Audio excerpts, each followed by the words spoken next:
Good morning, everyone. Sarah Stackhouse with Real News Communications Network. Thanks so much for joining us today. We have Dr. Sally Fryer-Dietz with Integrative Concussion Therapy and Integrative Pediatric Therapy, and we're talking about baseline assessment test, right? Correct. Yep. So can you tell me a little bit about what that even means, and especially when it pertains to concussions? So many people have heard of baseline testing and think of it as the impact testing or neurocognitive testing, which is what Kayla is doing behind us, and that gives us a great snapshot at how the brain is working, and especially as it relates to school function or cognitive processing.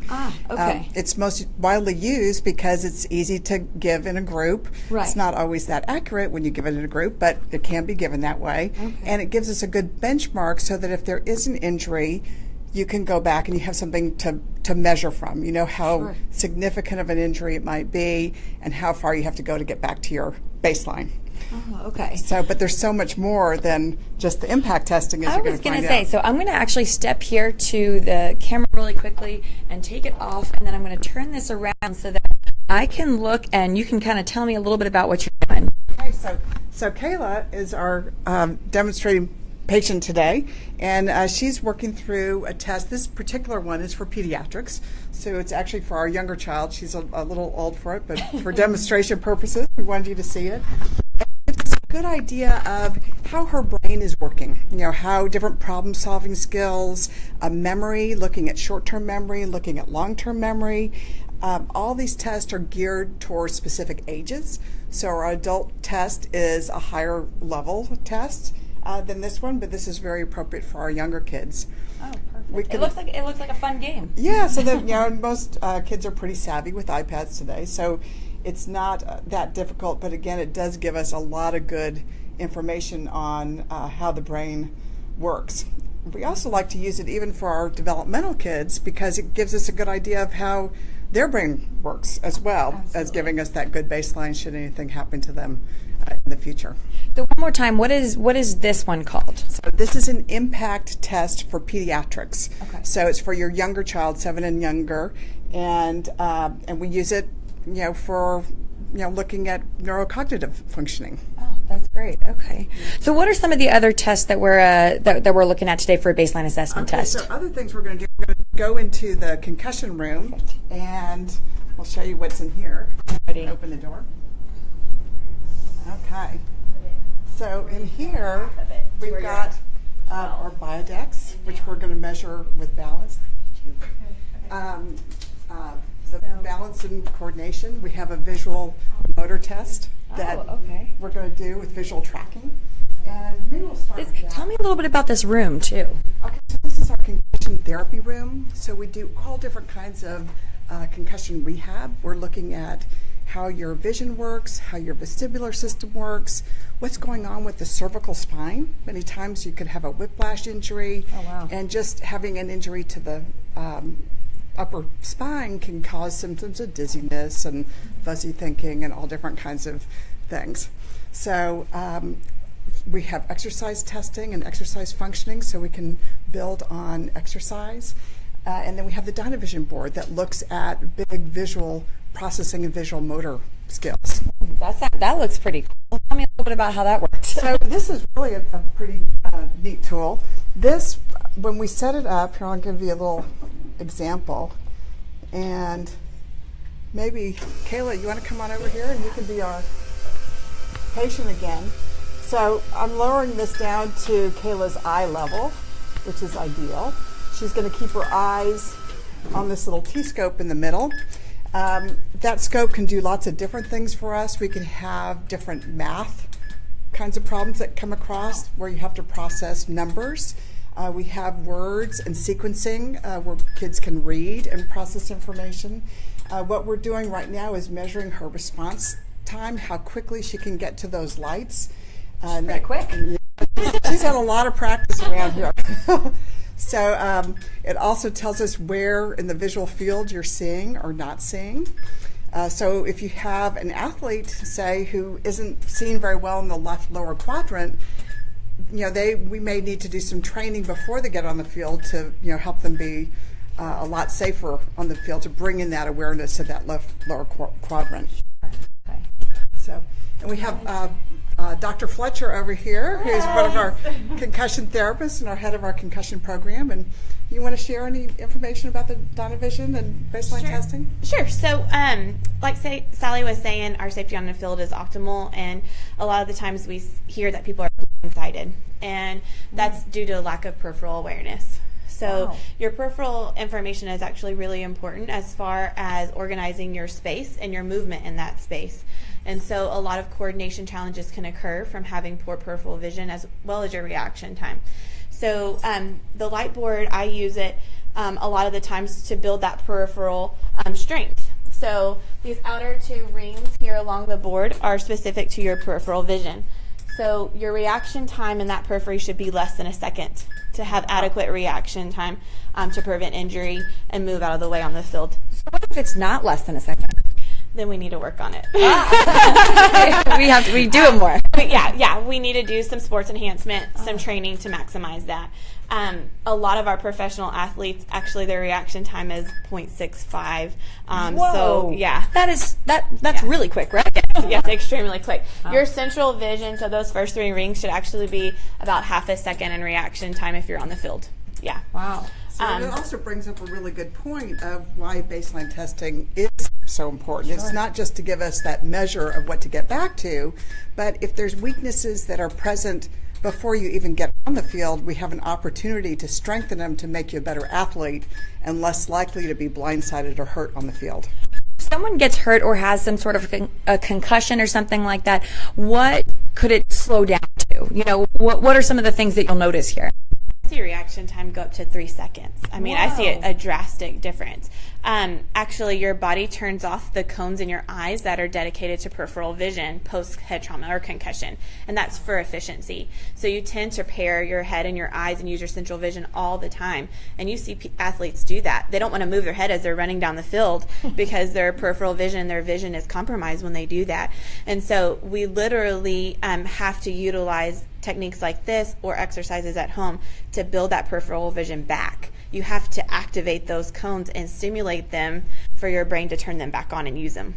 Wow, how interesting. It's amazing how we've actually had kids who coaches have identified weaknesses in visual field in their practices, but not knowing about tools like this, they inadvertently put them into danger by putting them on one side of the field, you know, that they're going to be more successful in, but ignoring their weak side. So again, it really puts them at a very high risk for an injury rather than training them to get to the point where they can really use their full visual field. Wow, so interesting. It's very interesting. It looks like a game. It looks, fun. Like I think they have something like this in an arcade. I think. Yeah. But they have one of these at Dave & Buster's. It's a little different, right? It's a little different. Not as scientific. We call it backworm. I like it. But this, like Sally was saying, it divides it into 4 quadrants, and it divides it per ring, so I can get pretty accurate reaction times and know where you are deficit, and then I can train that to even out. So that's really neat. How about let's show everybody how we do a visual test, looking at the smooth pursuits and everything. Yeah. So okay. So what does the visual test do? Okay, so this we're going to really look and see how the eyes are working together. Say we notice that there's a weakness here. We want to see, this is a test that actually is done on the field following an injury to see if there is an injury, because the eyes are the windows to your brain. So we can tell a lot about what's going on with them. So we do it ahead of time. Just so we know what their norm is. Again, also to identify any potential weaknesses, because we know we can strengthen them. Okay, so really quickly, tell me where I should be pointing this so that people can see best. It's best if you're behind me. Behind you. Okay. So you can visualize Miss Kayla's eyes. So there's some things that put you at a higher risk for prolonged recovery if you would sustain a concussion, and that's history of a learning disability, history of ADHD, history of migraines in your history, any vision deficits, so lazy eye or need for visual support. And that's truthfully because a lot of people in our population have compensations in their vision that they can tolerate from day to day, and only if they're overstressed with like long hours of studying or high 4 or 5 games in one weekend. So those tournament weekends that they might start spurring headaches because their vision or their eyes are being challenged endurance-wise. Interesting. But post-concussion, you have so much work for your brain to handle your day-to-day tasks that the vision tasks are kind of low on the totem pole, and so you don't see the compensations as well. So you start having dizziness episodes, you start having headaches more frequently, you start having difficulty copying things from the board and having clarity, losing your place on the board, losing your place when you're reading, having all kind of vision challenges. And so that leads to a lot of stress with our kids returning to academics. So doing a vision screen and identifying those weaknesses or challenges with eye teaming beforehand can minimize those challenges after a concussion if they would occur. Wow, okay. So right. Miss Kayla's going to follow this for me, and I'm just looking at her ability to move her eyes nice and smooth. She should be able to do this without moving her head. And so what might you see for someone who has a concussion and you're doing these things? So, like some of our kids on our sensory side, which is kind of a mimic of what happens post-concussion, you go back into the sensory processing integration dysfunction. So you're having a hard time just filtering sensory information and operating efficiently, but you'll see little jumps in the eye, or you will see them predict it. So before I move here, her eyes may jump to the right or to the left or up or down. Wow. You may see that one eye has a delay in its movement, so they're not paired equally. See, Kayla has nice... No pressure. And we do these same tests for our kids who have developmental disabilities or learning differences and sensory integration processing problems, because we'll often see problems with how the eyes are teaming, especially when we get into the balance system as well. Wow. So we get lots of information from this. Okay. The next thing is quick eye movements or saccade eye movement. So you should be able to stabilize on an object when you look quickly to it. And a lot of the times I see what's called saccadic dysfunction, so they undershoot the target and then they correct to it. So you can only think about if you're walking down a school hallway and your eyes are moving between targets as you go down the hallway to make sure that you don't bump into anyone, or you're in a grocery store and you're picking things off the shelf or scanning the shelves for items. If your vision is not accurate and you're not able to grab that image quickly, then it gets blurred or distorted, and that can create some disorientation and not really knowing where you are in space. A lot of people say that things in their periphery look like a blur, or that they feel like the walls are tilted or the floor is tilted or moving on them because they have this vision dysfunction. All stuff that you hear about but you don't realize could be a concussion. Right. Mm-hmm. The other thing is just think how exhausting it is. Yeah. If your eyes are having to work that hard just to, walk down a grocery store aisle, or, be in your car driving and you've got a lot of peripheral vision stuff happening around you, it's going to be very tiring. And so people complain of foggy thinking, just being exhausted, having sleep issues, sleeping more or sleeping less than they usually do, and all other kinds of things. Well, you actually have a comment too here. We have Beeben Russell says Sally and Melanie are absolute gold star quality, unbelievable work these two do, and the knowledge they have. We are so happy they take care of our children in high level hockey organizations. Oh, thank so you. That's awesome. A lot of hits in hockey, right? Well, absolutely. You think about a potential risk on the ice, especially with those pucks going quickly, and there's contact and that kind of thing. So we need to have good, trained, skilled athletes to be able to play that sport safely. Absolutely. Yeah. All right. So let's see this target test is what it's called. So this is a saccade test. So she's going to look quickly between these two targets, and she's undershooting a little bit on her left eye. And you can start seeing a little jump happen in that left eye now that we're doing it longer. So we look for the fatigue factor. Mm-hmm. Because this is just a snapshot. So I'm going to give her a headache. I'm going to give her a headache. So the jump. So what exactly does the jump mean? So it goes like halfway there and then keeps going. So it's it's poor ocular motor control, so the eye muscles that are controlling that movement have difficulty in coordinating at that moment when they get tired. And so it literally jumps. And so the eye produces a seamless visual field. We take 23 snapshots per second, and our brain puts all of those snapshots together to produce a seamless image and know, are we moving? Are we still? Is the object we're looking at moving, or is it still? And so whenever you have a little jump like that, you have a gap in the information that your eye is producing. And so it's tiring. Is something like that, you know, is it common? Does it happen? And then what would you see if there was someone with a concussion? So it can be common, but with vision training, you can restore that coordination. Okay. Perfect. What are the show the convergence, because this is something that we almost always see with a concussion, is how the eyes team together to follow an object as it comes close to the nose. So she's going to show you this. All right, so what are we looking for here? So we're looking at her eyes equally coming towards that target. And her left eye is cheating and coming in a little bit more. We need to work on that left eye, Miss Kayla. It's not bad, though. But usually you can see a drastic where the right eye might sit completely out and the left eye might turn in. A lot of the times people will have diplopia or double vision within 10, even some people have them out to 20 centimeters from their nose. Average is within 2 inches of your nose, or the ability to team your eyes all the way to your nose. Wow. So I'm going to give this to Kayla to hold, and I'm going to come out here. And this is accommodation, so your ability to look at something near to something far. So this is what you're doing when you're copying from the board at school. So Miss Kayla, if you'll bring that tip to your nose and then back it out just about 1 inch and have eyes team on it.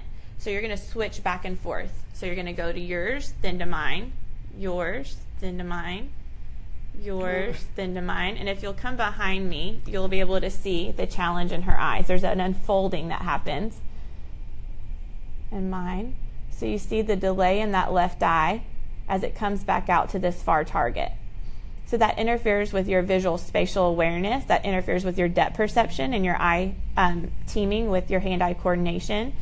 That interferes with your vision endurance in the classroom. So this would definitely create a headache for her in the classroom.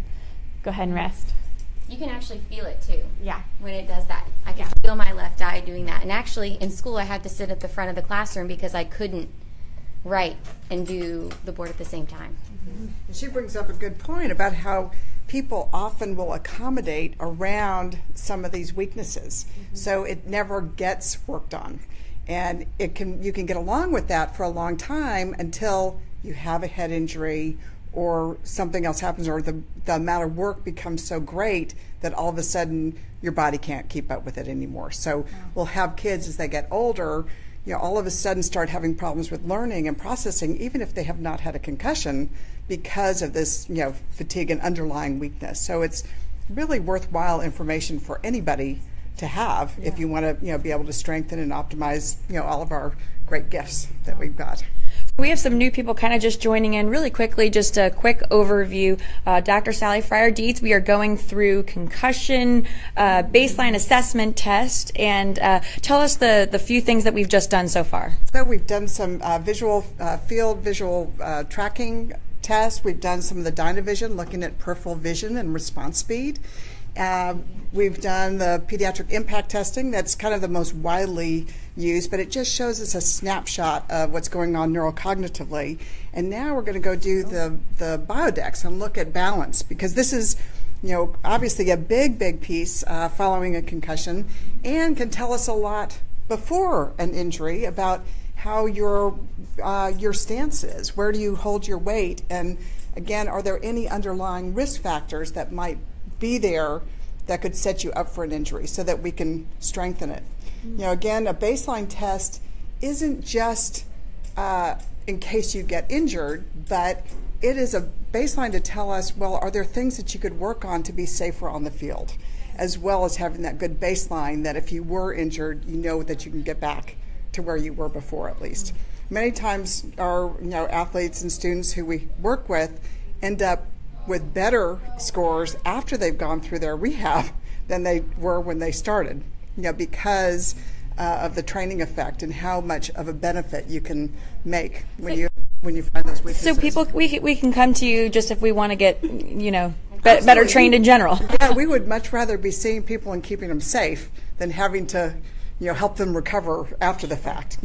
We obviously do both, but it's in a perfect world, we don't want to get rid of our sports. We want to make better athletes, safer athletes, and so people can really derive the full benefits of sports. Okay. So I'm going to switch gears here. That way I can see kind of properly. So where is we looking? Where you can visualize the screen. So this is just a training. This is not a test, but a lot of our athletes post-concussion that have a vestibular challenge or a visual challenge can make changes in their posture or in their midline to be able to perceive their environment better. And so what you'll usually see is a shift to the right or left and a shift forward or back. And it depends on the type of athlete. Runners that are used to propelling forward, that are stronger in kind of their quads and their calves and their glutes, will have a forward weight shift. The elderly tend to have a backward weight shift, and that's why we put them on walkers, right, to help them shift forward. But what Miss Kayla is doing is reorganizing the middle of her body. So this gives her visual feedback. So if she's shifted to that left leg, it gives her feedback that she's out of the middle. And when she comes back, it gives you that nice green that's perfect. You're in the middle of your body. Now, the screen can say that you're in the middle of your body, but she might be making twists and turns in her trunk to hold that position. So she can still hold middle but have some trunk alteration. So we have to make sure that we're practicing this in good alignment. But what's really crucial to this is a lot of our athletes post-concussion are at high risk for a lower extremity injury, so ACL tears, ankle sprains, and it's usually because of this midline shift. If we have a shift to our left leg and we overuse that leg, our balance reactions might be optimized on that side. To the right leg that we're switching off of, they're going to be compromised and inefficient. So say somebody pushes me further to the left, I have a more chance to fall if I'm shifted there. If they push me to my right, I'm not used to being there, so my balance reactions are often inefficient and can cause injury. You see this a lot. When you say it, it makes sense, but I would never think that would be why it's happening. Yeah, and a lot of our athletes, they'll be at practice and do a quick pivot they've done a million times and tear their ACL, but they happen to pivot on that right leg.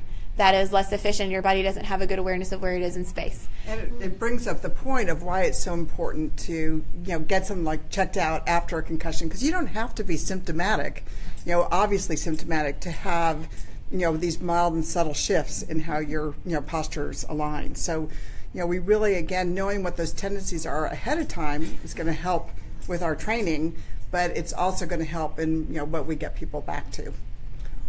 Very interesting.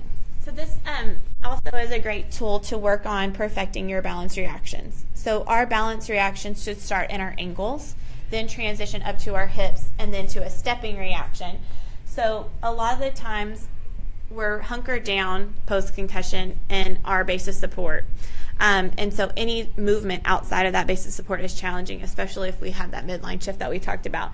So I can alter the skill level to give her ease of movement within her base of support to encourage her to balance within her ankles.